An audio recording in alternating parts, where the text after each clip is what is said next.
Karena tidak punya pelanggan, petani garam di Desa Kusamba Kelungkung sulit memasarkan hasil produksinya. Dampaknya, stok garam petani kini menumpuk di gudang. Sudah 3 bulan terakhir petani garam di Desa Kusamba Kelungkung sulit memasarkan hasil produksinya.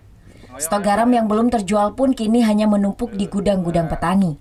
Petani mengaku sulitnya memasarkan hasil produksi garam lantaran tidak memiliki pelanggan. Padahal garam-garam yang dijual masih dalam kisaran normal yakni Rp15.000 per kilogram. Untuk mengatasi hal tersebut, pemerintah setempat pun sempat berencana membeli hasil produksi garam petani untuk diolah menjadi garam beriodium. Namun kenyataannya program tersebut berhenti lantaran terkendala masalah teknis.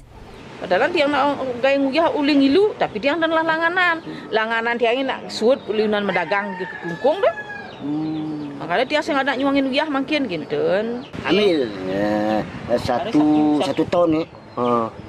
Garamnya nih 1 ton. Diambil.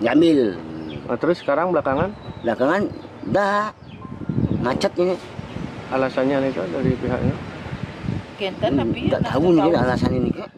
Sementara program pemerintah Kabupaten Kelungkung mengolah garam lokal menjadi garam beriodium melalui sebuah koperasi dinyatakan masih belum maksimal. Program yang digagas sejak setahun lalu itu masih sebatas uji coba. Kondisi ini terkendala lantaran belum tersedianya mesin pengering. Belum, karena masa percobaan terus, karena itu udah nunggu pengeringnya aja, mesinnya. Sampai saat ini belum ada gini, ya udah tadi.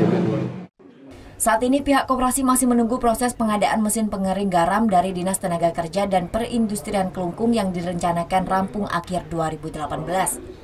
Nantinya mesin tersebut diperkirakan dapat memproduksi 1 ton garam atau setara 4.000 bungkus dengan berat 250 gram dalam seminggu.